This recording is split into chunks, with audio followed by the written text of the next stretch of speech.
Hey, let's what? Oh my god, uh, my father-in-law has been using the office while I was away, and this is not. Oh my god, this is not how it's supposed to be. Anyways, I'll fix that later. Okay, but it's super nice to be back. One thing I'm trying now is that I'm actually streaming in 180p again, and the reason is that when I streamed in 4K, I wasn't like my display wasn't truly like it doesn't match the resolution of YouTube, so it's not like true at least YouTube 4K. And the second thing is that you can't have ultra low latency with 4K streaming. So I'm moving back to 180p because I think that's just fine for coding anyways. And then we'll have like ultra low latency on the stream itself. Because what I notice is that there's been a lot more interactions on the stream. So it's nice that we're able to like talk to each other or interact with each other almost like real time. So that I don't respond late to any comments and stuff like that. So that's excited about that. So let's try this. All right. So last week I was at an assembly with CodeSandbox. I actually met some people for the first time ever. I've been working at CodeSandbox for almost 4 years soon, which is insane to me. Like I've been very impatient through my career. I get easily not bored, but I don't know what it is. I have this I need to move on kind of thing, or I get like new ideas and stuff. But that's a good thing. Like at CodeSandbox, I'm able to like do all the open source stuff, the idea explorations and everything. So yeah, I'm sticking to it. And it was just amazing meeting everyone. It's kind of crazy trying to build a culture remotely. Like it's not very human. Like we're used to face-to-face interactions and yeah, tons of reflections on that week. Because in one sense, it was like the culture we built remotely was like Insta. Meeting each other live, like it wasn't any difference. It was just, but it was better. And what made it better is that you make a lot of assumptions when you do remote, or you should like when you meet people remotely, you have to be leaning even more into interpreting things in the most positive way you can. Because you can't grab all the micro expressions, and people aren't even standing up, right? They're not able to use their hands, and of course you don't as often get into like private conversations and stuff. But what I realized is that I actually didn't have to like how should I put this? Like my assumptions that I didn't discover through the screen, they were like spot on. Like everybody was just an enhanced version of the person I already felt that I had met. And it was just amazing. But at the same time, also I learned a lot about like how some people might seem like it's the way you interpret what you see on the screen, right? So for example, some people seem more quiet through the screen than what they were in real life. But that's because we typically do work and they're really good listeners and so on. So they're like more quiet, and then they're like not loud, but yeah, they you know what I mean. And it's super interesting. But the sum of it was that I'm so happy the culture we've been trying to build over the 4 years is like, as my colleague said, Alex, it's like it was cemented that weekend or that week. It was a validation that we actually achieved that.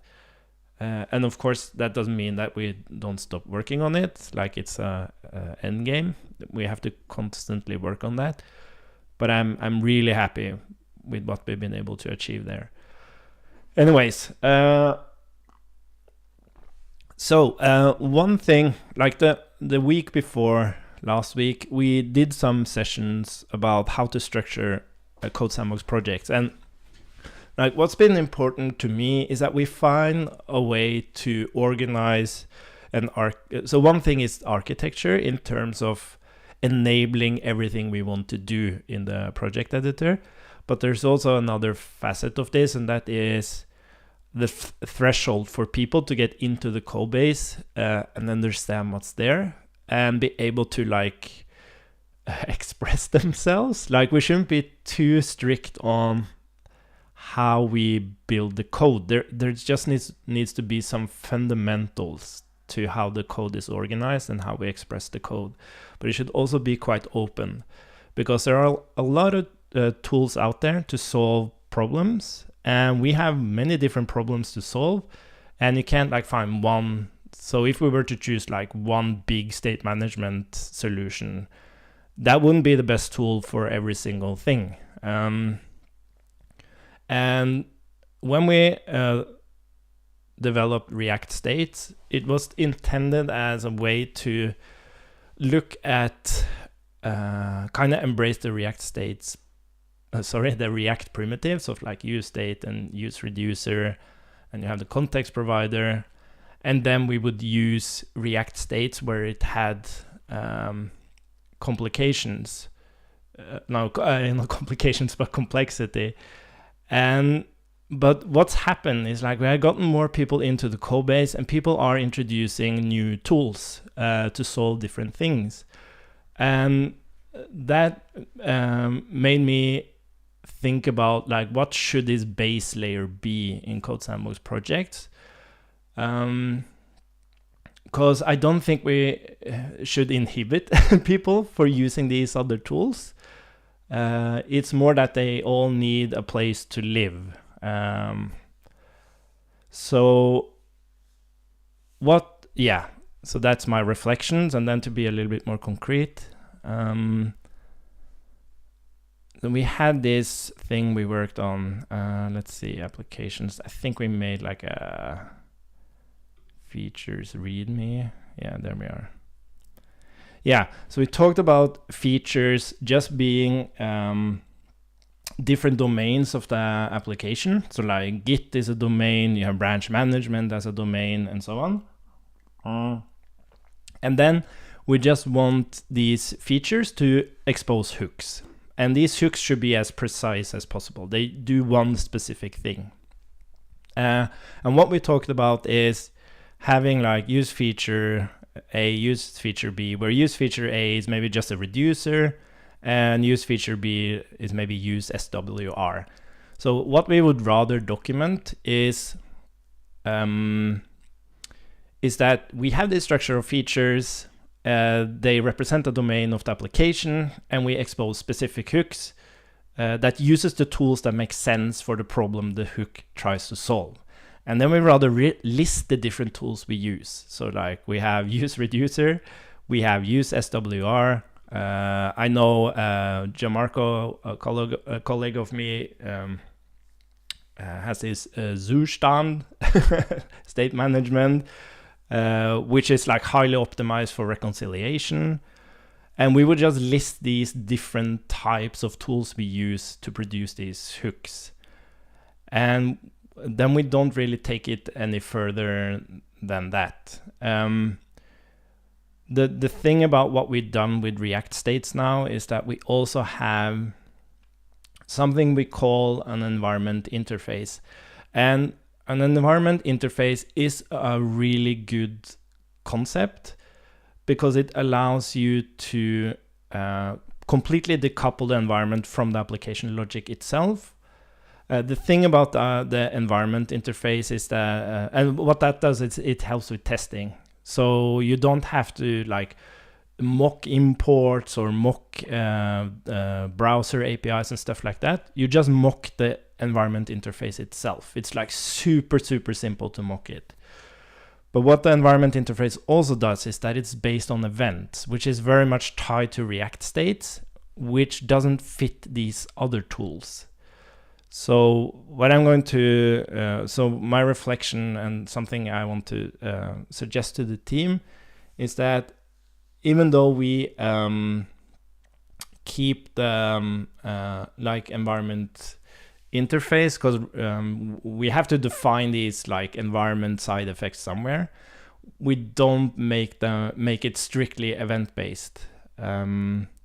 So that it's more natural. Like typically you're used to like just calling an API, you get a promise and you do your thing. Like I think it's too high of a threshold to have this event-based system, even though that event-based environment interface actually allows us to write synchronous tests, which I think is a huge win.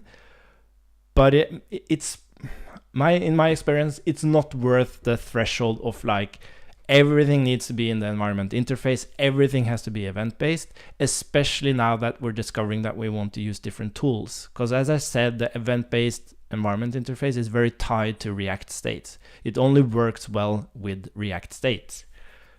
So I think what we've kind of reached for here is a really good thing. The missing piece is that we have to change the environment interface. I'll not make it event-based, because then we make it possible for us to use other tools. Because as I said, the events are very tied to React states. So, but that's something I have to discuss with the team. But I have a feeling they'll think that's a good idea. And then the final piece of the feature hooks is that some of these hooks needs to be like singletons, in the sense that they like when you use a hook with a component, you kind of create a new instance of the hook. So because if you use the same hook in a different component, it's a brand new instance. They don't share state or anything, and very often you want to share state. So in that case, we did this thing where we described that we can expose a context provider. Like this is all the code for it. I wanted to show you something I built that makes it way more obvious. Let's see. Where did I put that? Was it funny architecture? Let's see. No, that's something else. Oh, what happened there? That's weird. No, that's the same. Didn't I click on one?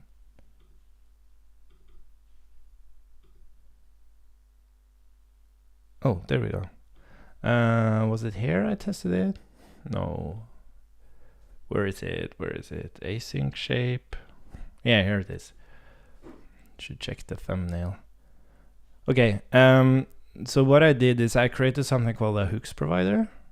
And if we ignore all the code for it, this is how it looks like. So let me just make it as obvious as possible. Let's see. So this is it. What you basically do is you say create hooks provider, and you say use foo, use bar, use mip, use mop. Yeah, funny architecture. Yeah, these names, it's kind of funny in CodeSandbox projects. We have this random name generator, and we put everybody's name in the company into the generator.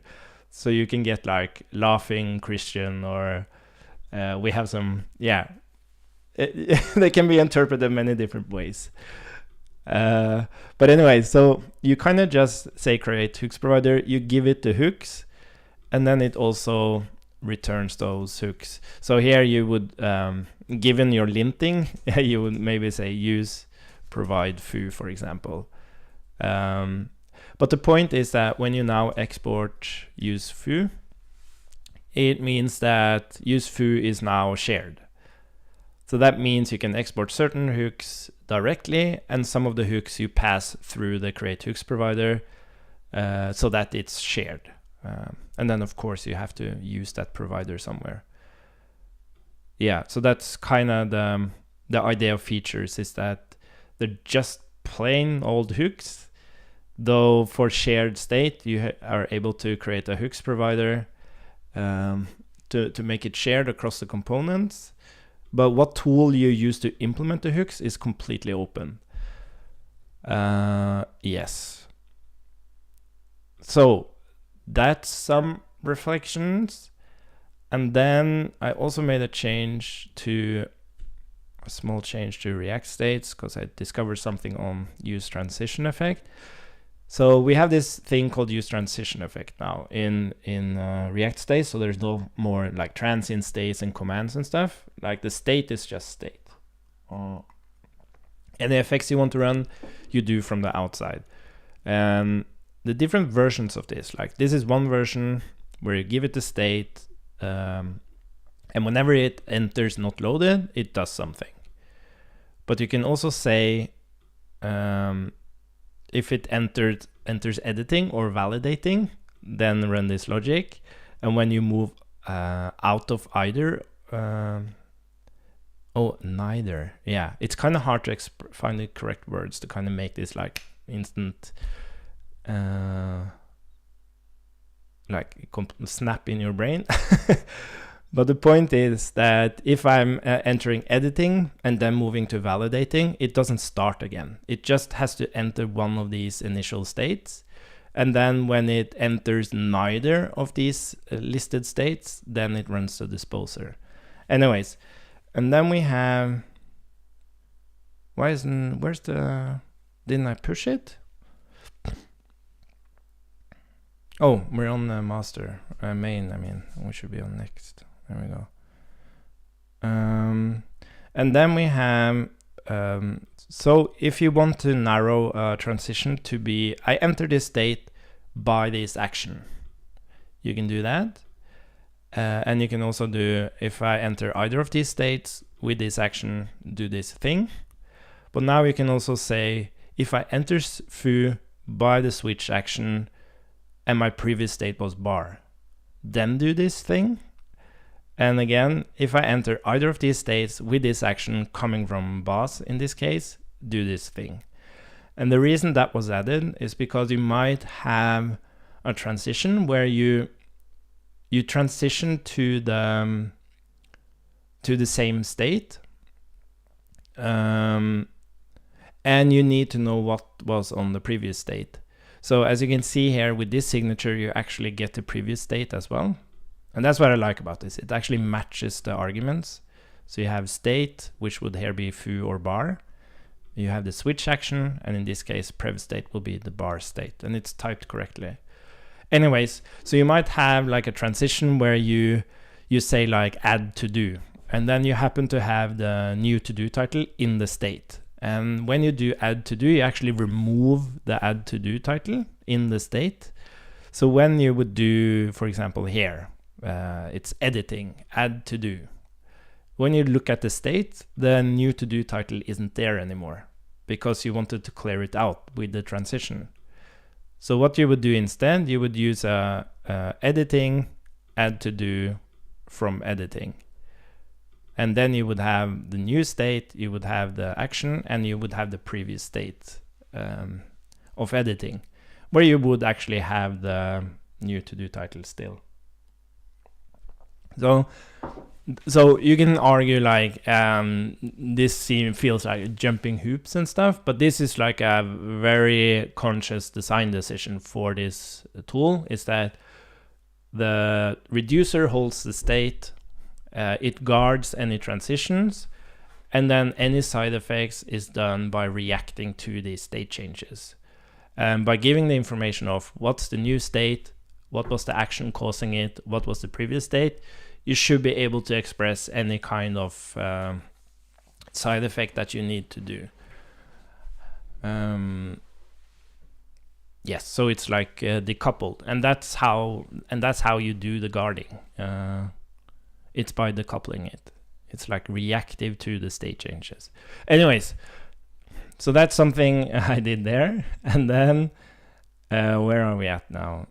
Yes, and then related to all this like CodeSandbox stuff, I was thinking that if we're going to take down the path now, like we're settling that features are domain specific hooks.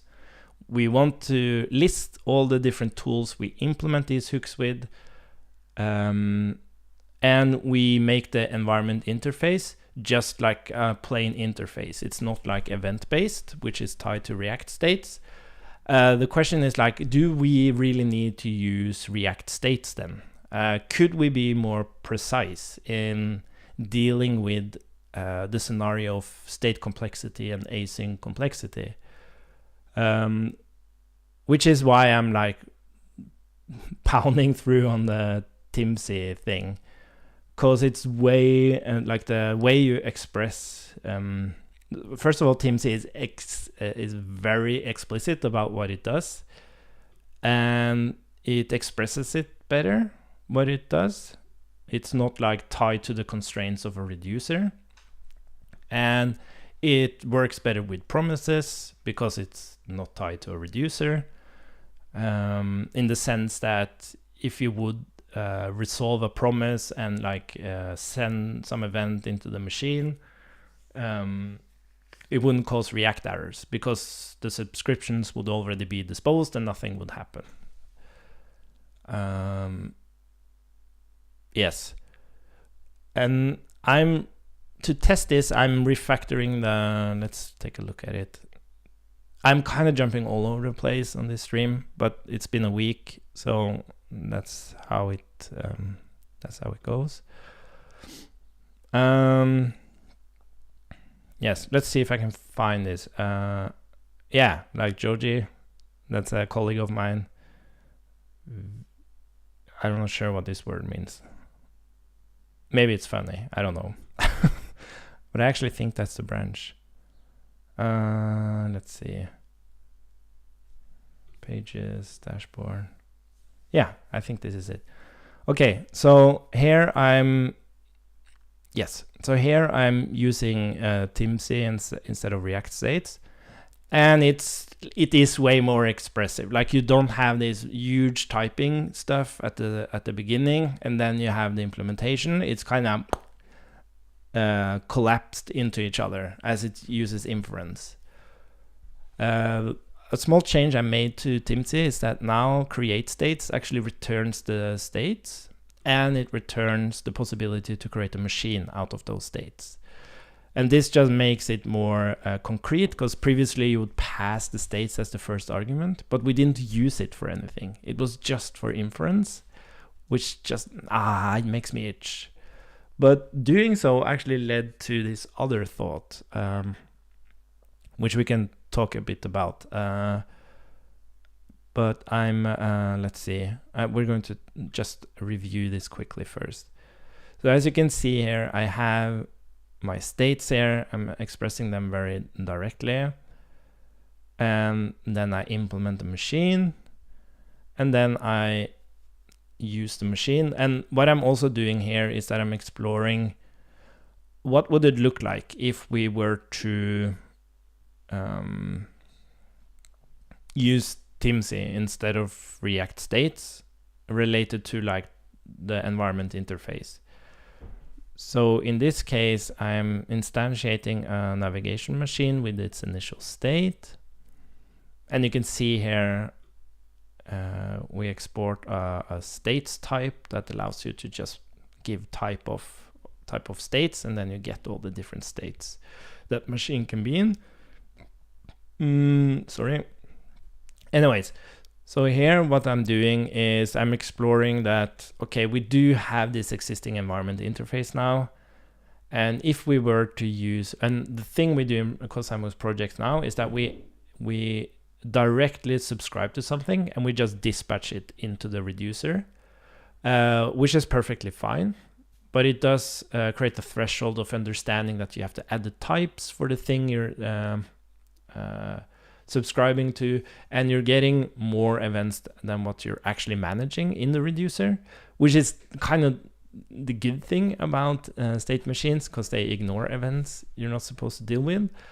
But this won't work with Timsy. Like with Timsy, you have to be, as you can see here, I don't use the actual storage create Excalibur success event. I create a specific handler called create Excalibur success, and then I rather subscribe to the storage where I say that whenever I get this event, go and trigger this thing inside the machine. So you're kind of mapping events to handlers in the machine, which is what we would have to do inside in CodeSandbox Projects. And what I like about it is that it's arguably a lower threshold to understand. Like the way we do it now is that you just you subscribe and dispatch, and then you have to add the type inside the reducer to say that you're managing them. I actually had an experience this week where a colleague had implemented something new and they were lacking that event. And it's not obvious why this subscribe to dispatch fails. Like, why doesn't it work? Why does it give a type error? It's because you're missing that type inside the reducer.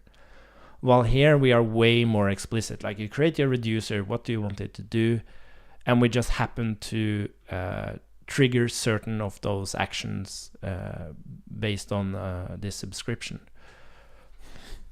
Anyways, so that's one exploration. And then we have use transition effect. Now you don't have to pass in the state because we're just using the transition effect directly from the machine, which makes it a bit more expressive. And then instead of, so this is another thing as well. It's like currently certain actions.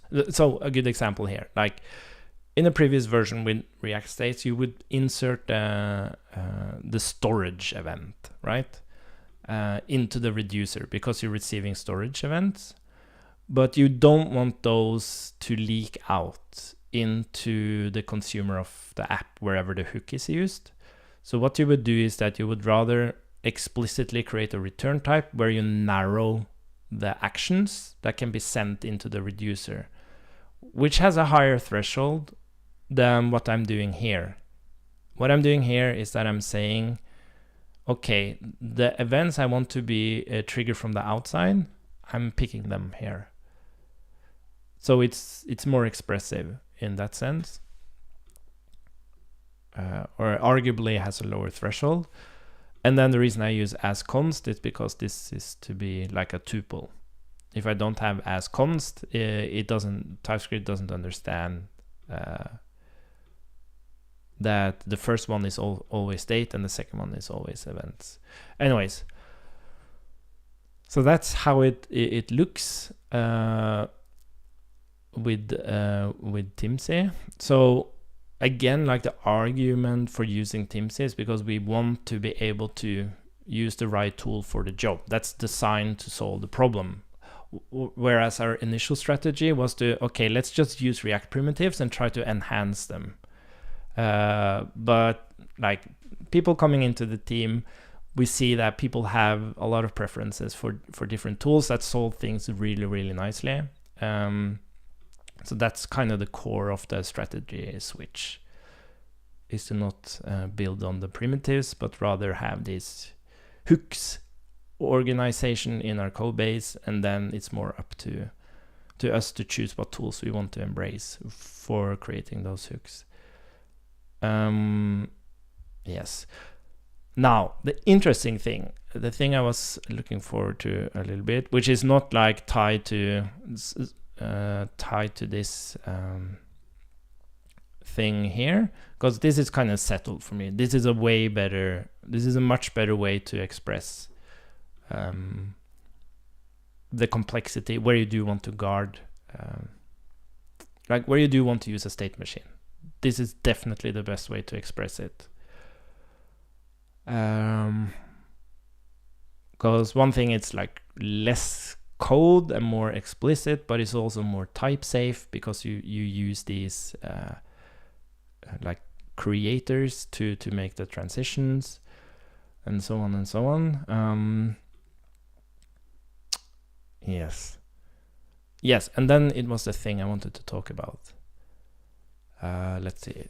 So one thing I haven't been able to figure out is how to express like nested machines. One thing is nested states, which is very straightforward with both React States and Timsy, because they you just create another set of states and then you just use them. As any property. Like error could be like error states, and you would just call them and so on. But what about actual nested machines? And then I looked at hierarchy. I can't say that word. So states can be nested within other states. But if we take a look at this example, so this is, I haven't actually written code to explore this yet, but that's what we're going to do now. Let's see. Let's make that super tiny. You have to excuse me. I'm actually still kind of sick. It doesn't help. Oh, by the way, last week, it's amazing to go from being the pamper to be the pampered. Meaning, like, I'm constantly like being dragged into requests from the kids and from my partner and stuff like that. And it's not like I never get anything back. Of course I do. But like spending a whole week not having to think about a single thing. Like we went to these bungalow parks. So that was also nice. Like typically at the company, I'm used to like going to a city. Everyone's in a hotel. We go to like restaurants and stuff. But here we actually went to a bungalow park. We had 3 big houses where like one of them was huge. That's where we kind of spent our time together. And for food, it just got delivered to the house, and we just ate whenever we wanted to. There was no like pressure, be here at this time. Everybody sits down at the table. You have the awkward starting conversations, and you're kind of stuck at the table. Like here we just moved around and ate and listened to music and coded and talked, and someone went for a walk, and like it was super laid back. And that's amazing. But then we took like bus trips to do like super laid back activities like bowling and stuff. But I didn't have to think about a single thing. I just had to tag along, and it was amazing. But yeah, I didn't feel very well Friday morning, waking up at 5:30 to catch my flight. And I've been popping pills since I got home. Let's see. Do we need React TypeScript? No, I don't think we do. Let's just use it just in case. Okay, so what we are going to do, this is going to be fun no matter. Because like XState is a declarative way to deal with state machines, and Timsy is functional. And the benefit of making it declarative is that you can actually create visual tools on top of it. Like you just shove this stuff into something, and then it can produce visuals, and you change the visuals, and you can produce declarative representation of those changes. It's like Excalibur, right? The Excalibur is just JSON under the hood. So whenever you draw stuff and you change stuff, you just change that JSON under the hood.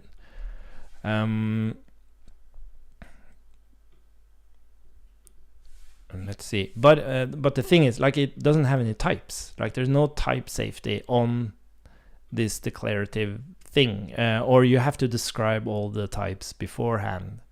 So it feels like double work. You're just creating the types for the declarative part to understand or create some constraints for the declarative part. So where are you actually defining the machine? Are you doing it when you're typing, or is it when you actually... Yeah, it feels like double work. Anyways, so let's... what we're going to do, we're going to try to add Timsy here. Timsy RC.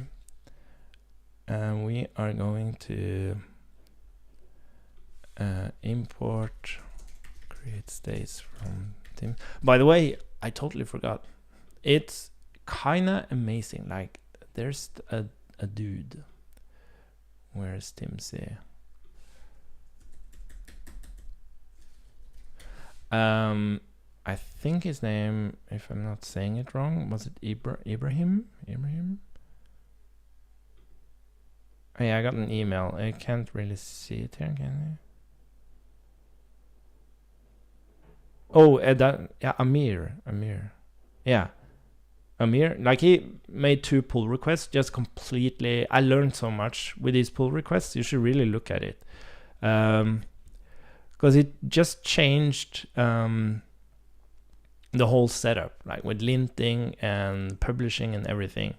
And I learned a lot looking at that, because I'm used to like building the package and publishing it, trying to clean up, and it becomes super messy. But his approach is that it creates like a dist folder, and that dist folder is what is being published. And then using different tools, that dist folder like gets the package JSON and everything. So you just basically create a folder for what you want to publish, which makes a ton of sense. Anyways, so let's create the pedestrian states first. So this would be pedestrian states, and then create pedestrians machine. Oh, that's too long. Create states. Yeah, maybe we can close this. We can do this, and we can even make it a little bit bigger. There we go. Create states. Okay, so what we need is we need walk. We need wait, and we need stop, and we need blinking. Cool. And then pedestrian.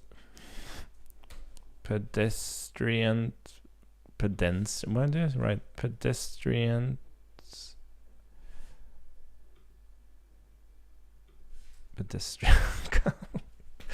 Okay, let's do that. And then we'll create the pedestrian machine.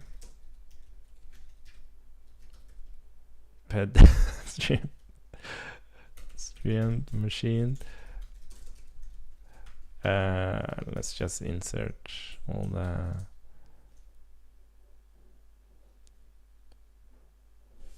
Oh, great. Oh my god. There we go. So it was walk, wait, stop, and blinking. And what we see here is that when we're walking, we should have a ped countdown, which targets pedestrian, not machine, pedestrian states. And that moves us to wait. Oh, sorry, it needs to be like this. And we have the same thing on wait, only it moves us to stop. Okay, so now we've created a machine that reflects pedestrian states. Oh, okay, pedestrian. That was a difficult word. Pedestrian. Yeah, we don't care about this. Okay, so now we have something representing that machine, and then we have this thing called light machine. So let's try to express that. So we have light states and create light. Is it light? No, light machine.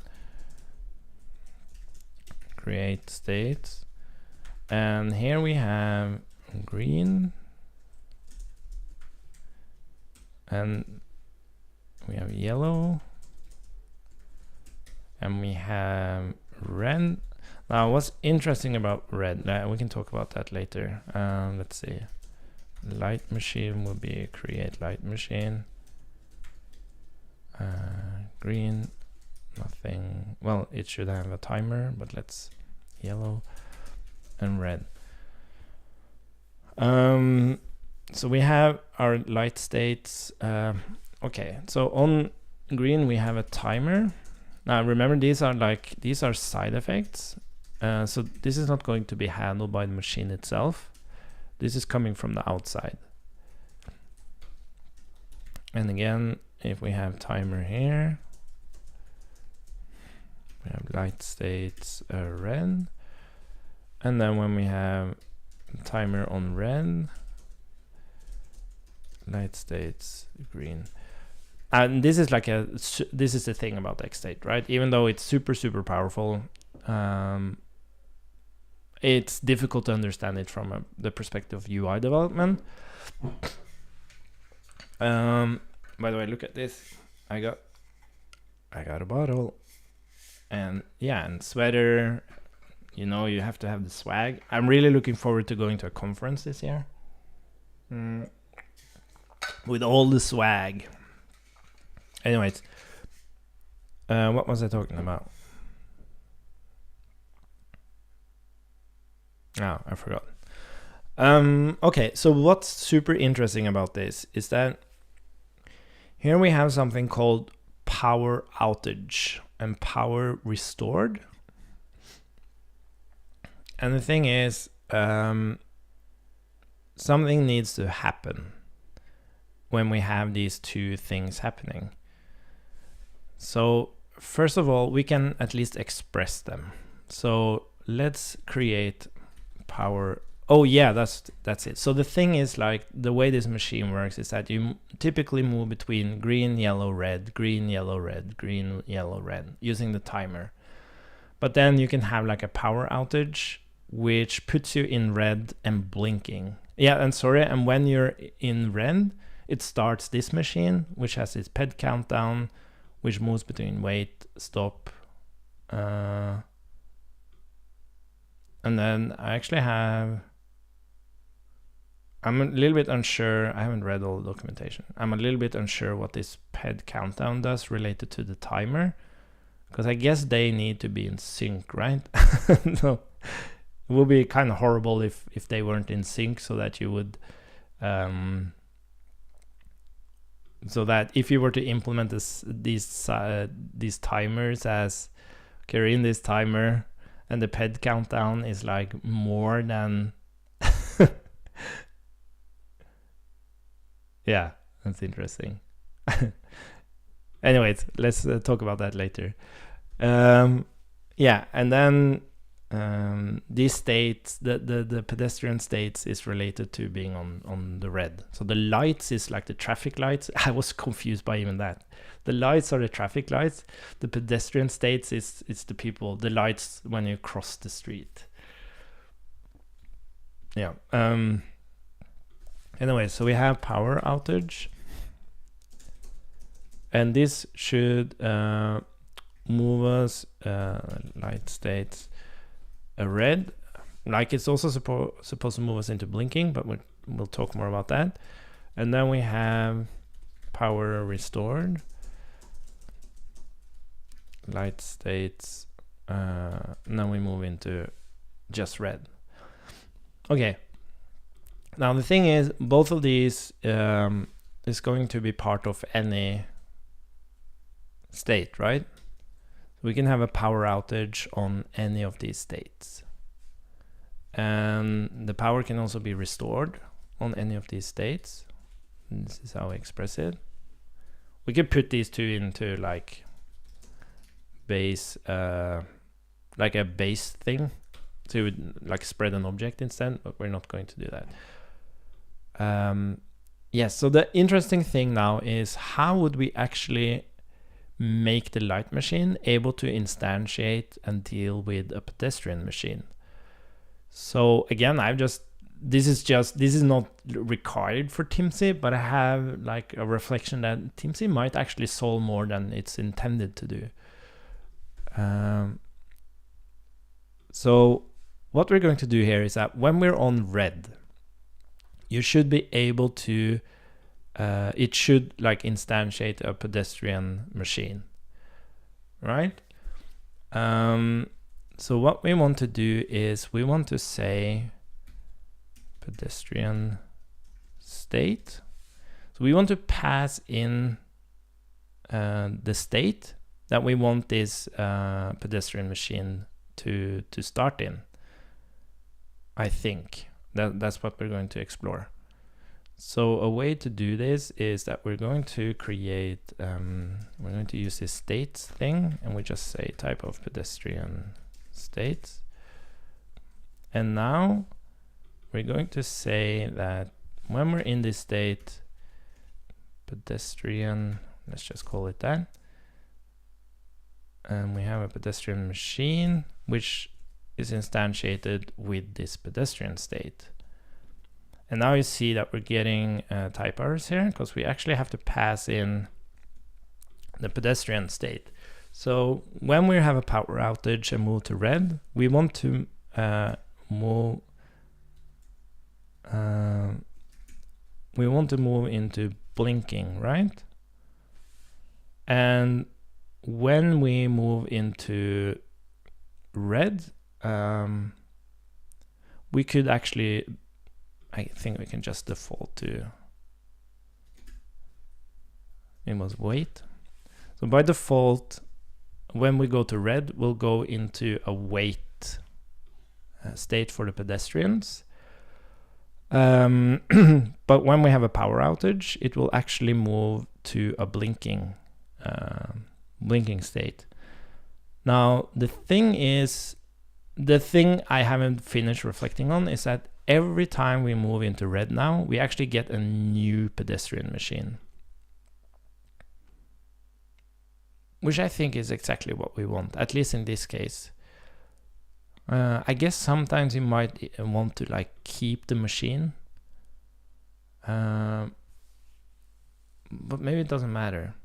Anyways, so let's try to actually create the side effects here, because that's not actually part of the example. Ja, jeg streamer. Bjørn skulle låne bilen. Hæ? Ja, det visste ikke jeg. Ja, men herregud da, det ordner seg det. Du må ikke bli så stresset. Så bare si til Bjørn at jeg kan låne den. Ja, men jeg visste jo ikke det her. Oh my god. Let's see. Yeah, if you didn't understand that, there was a misunderstanding. Hæ? Det Bjørn skal gjøre? Nei, han sa han bare skal handle til I morgen.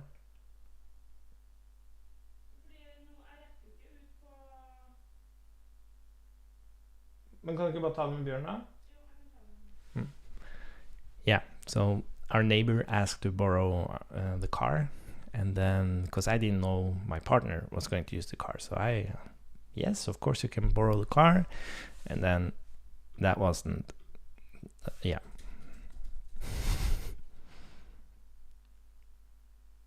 Let's see, where were we? Yeah, we're actually going to, so the thing is like now we actually have a representation of this in the functional world.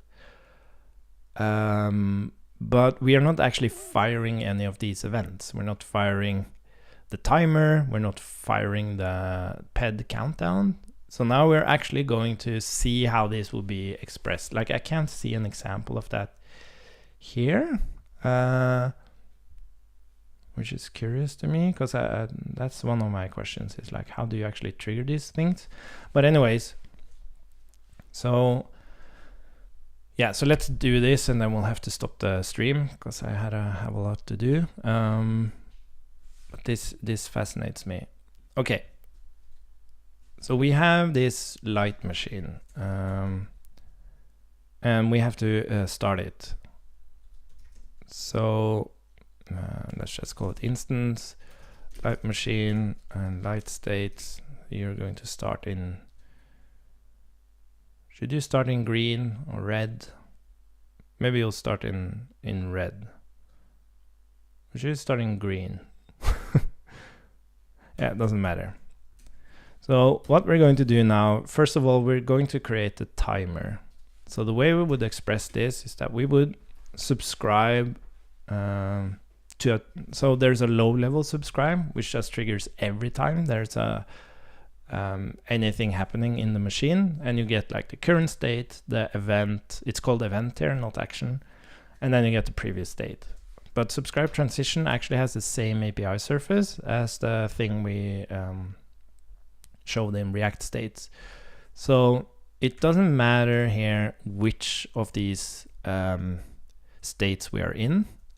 We are always going to have this, as long as we are in any of these states, we are going to run a timer.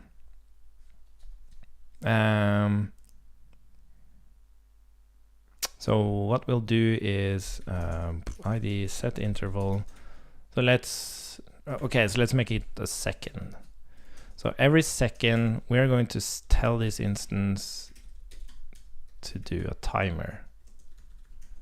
And then whenever, like in this case, you would never really, well, I think when you dispose of the machine, then we actually run the disposer here. But in this case, like this never really happens, but let's just express it. And when we move out of,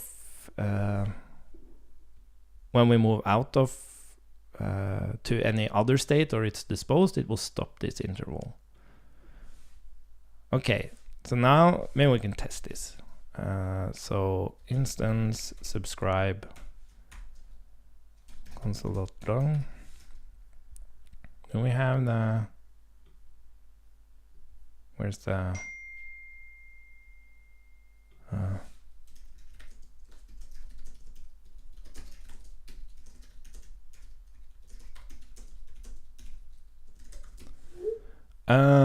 where the hell did my preview go? Okay, let's just use this.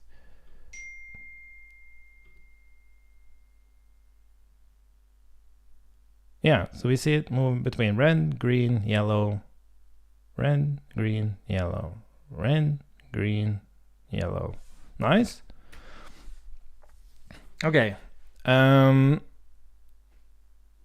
now we have that running, and now we want to express that whenever we move into, this is going to be interesting. So we're going to subscribe transition. So whenever we move into red, we want to start another timer. And this is going to be, so let's make this a bit longer. So it's like 5 seconds within each. And then we're going to set an interval of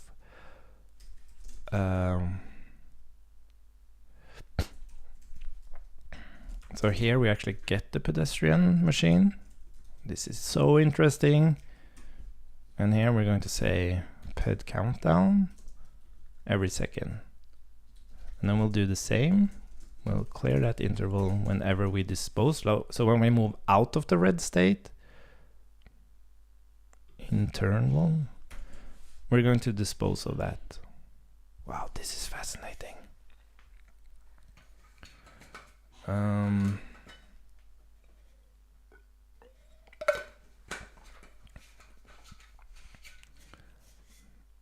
And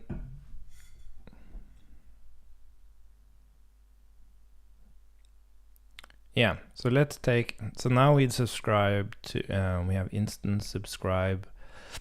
Now, so the thing is that these two machines are completely decoupled. So when I subscribe to the first instance, we won't really know anything about what's happening in here. So what I think we can do is, we could create a subscription here just to kind of log it. Let's try to do that. Subscribe. And let's do, yeah, let's be like specific. So console log, we'll just log the state, p state, and here we'll log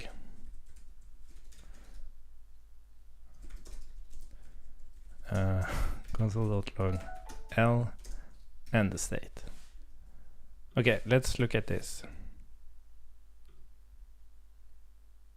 Oh, how do I refresh the thing?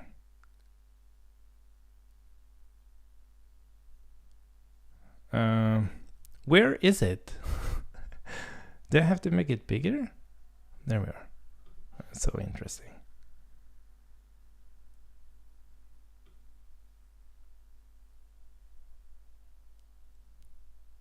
Okay, L, green, yellow, red. Oh, that's weird. It went on stop twice. Isn't that weird?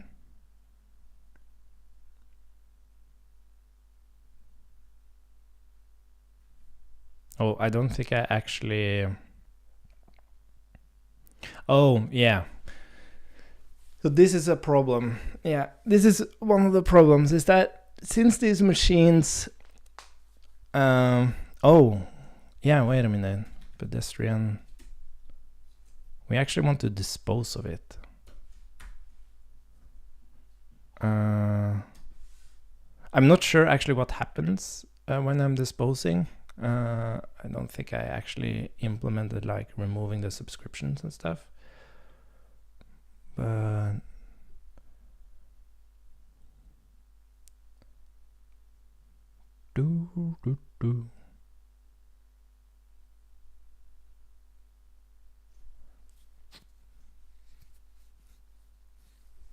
But I do wonder... Oh yeah, so now it moves to red.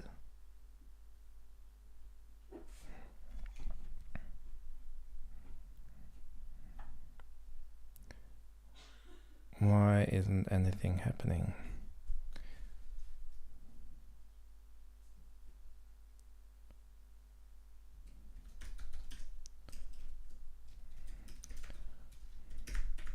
As I said, like, it's not really built for this. Oh, let's just make it take the whole screen. This is just an exploration to see if it's actually able to manage this. But why aren't... why isn't it handling the ped countdown?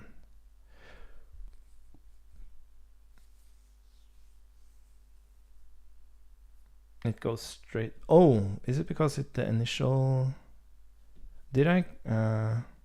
sorry, did I use the wrong initial? Oh, it should be walk. Yeah, sorry, it should be walk. Yeah, sorry. That's the reason I'm confused. Like, it shouldn't be wait, it should be walk. Yeah, so you go from wait. Oh yeah, and we're not showing the initial...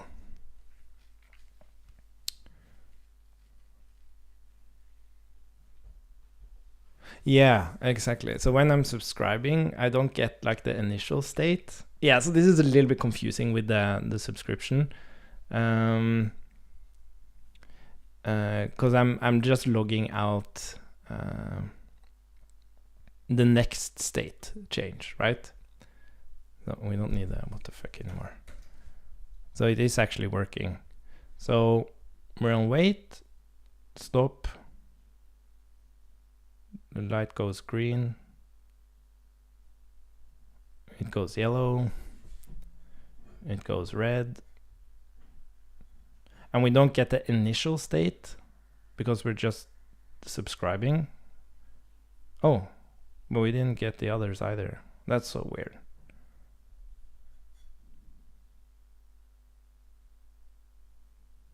Because when we move to red, doesn't it create a new machine? That's the thing I was wondering about, is like the instantiation stuff.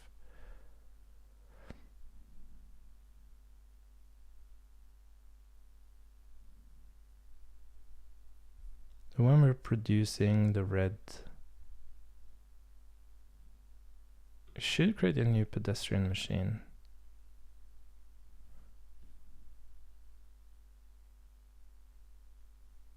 Yeah, I do wonder about this. Why doesn't it? It's as if it's like the same machine.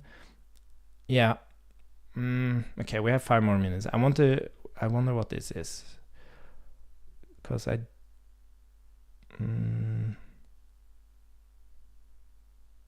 let's see if it actually...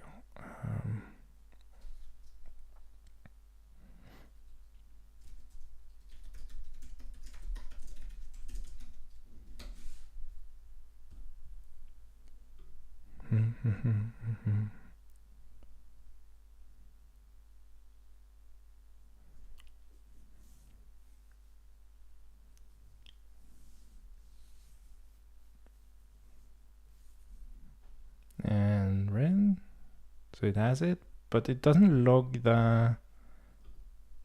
I wonder... Can I run this?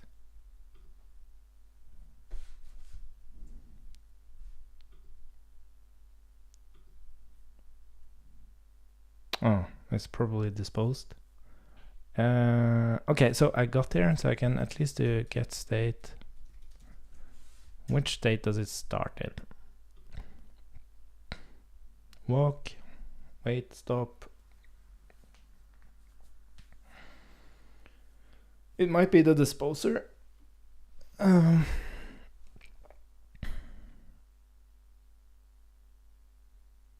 Walk.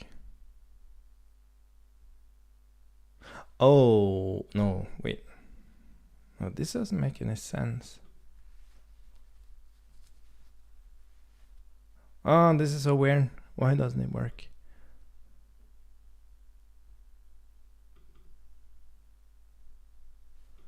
I need to know.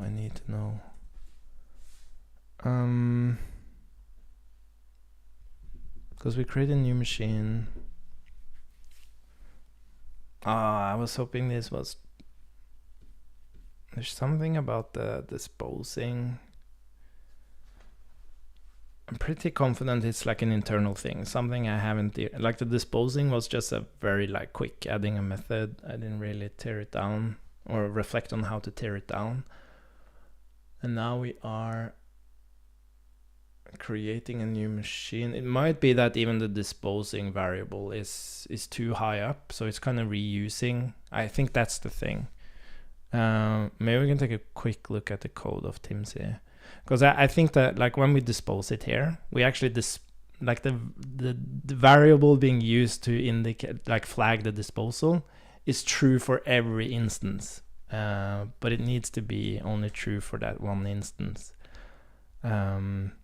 I think that might be it. That's why we're at least not getting any... That would explain why we're not getting any subscription. Let's take a quick look at the code.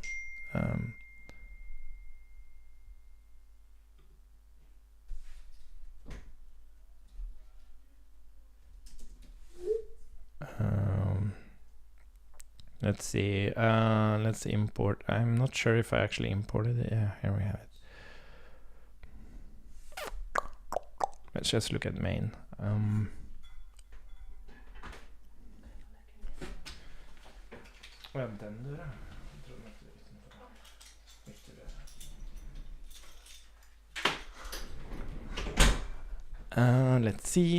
Let's see. Yeah, so the interesting thing though is that if where were we? Where did we play around with this? Did I?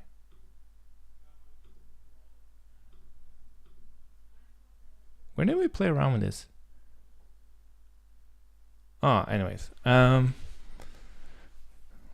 Yeah, so I was hoping to like do the power outage, just a random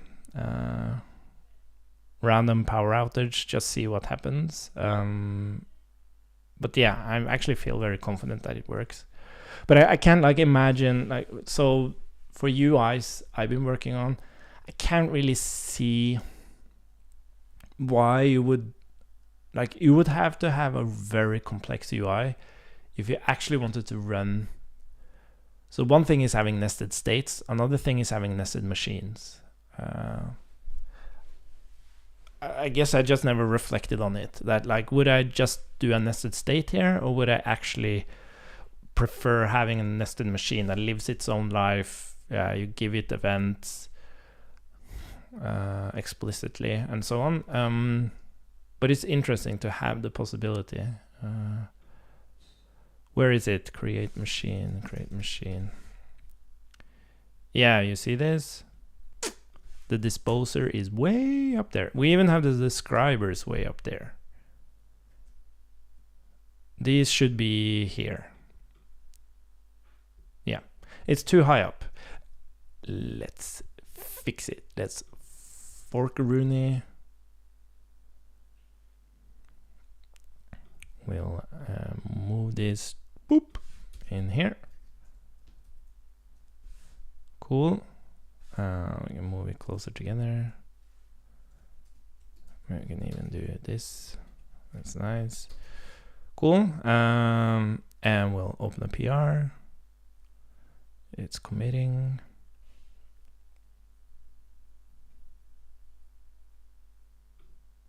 It's kind of cool that, like, when we do commit, we actually run the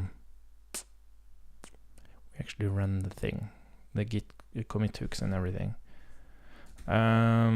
Fix disposer, subscriber, instance-based disposer, and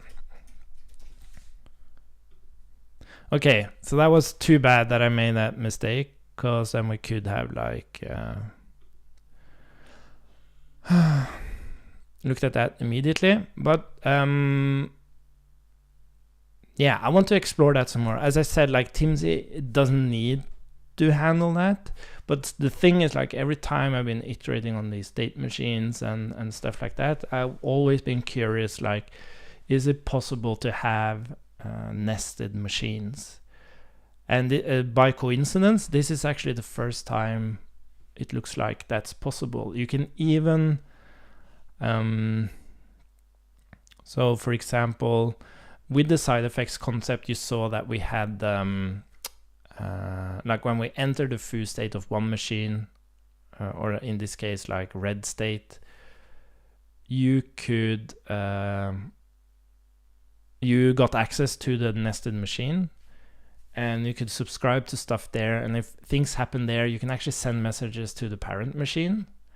And also the parent machine holds a reference to the nested machine, so it can also send messages to the nested machine, which I know is like a concept, especially within like the actor pattern. Like, so I could never have come up with this. Like, if that was my goal to do that kind of thing, I would never come up with this API. But it seems like actually a really good fit for it. Anyways, something we can explore more together. So I'm going to stop this here, and yeah, sorry for like jumping all over the place. It'll be more focused the next times. Yeah, and have a great day, and I guess we'll, by the way, I want to check how the latency on this. Let's see. Oh, it's the goat. How do I go and how do I find this? CodeSandbox Projects. Yeah, live now. Let's see. Wait, I want to check how the latency on this. It's quite high latency still. Let's see. Oh, it's the... Wow. That was like super high latency. I thought it was supposed to be instant. That wasn't very... Oh, shit. I forgot to... Oh my god. Did I? Stream size? No, I set it to 180p. Huh. Oh, that's weird. That is weird. Preferences, YouTube, ultra low latency. Yeah, I don't know. Well, I need to explore that as well. That's it for now. Bye bye.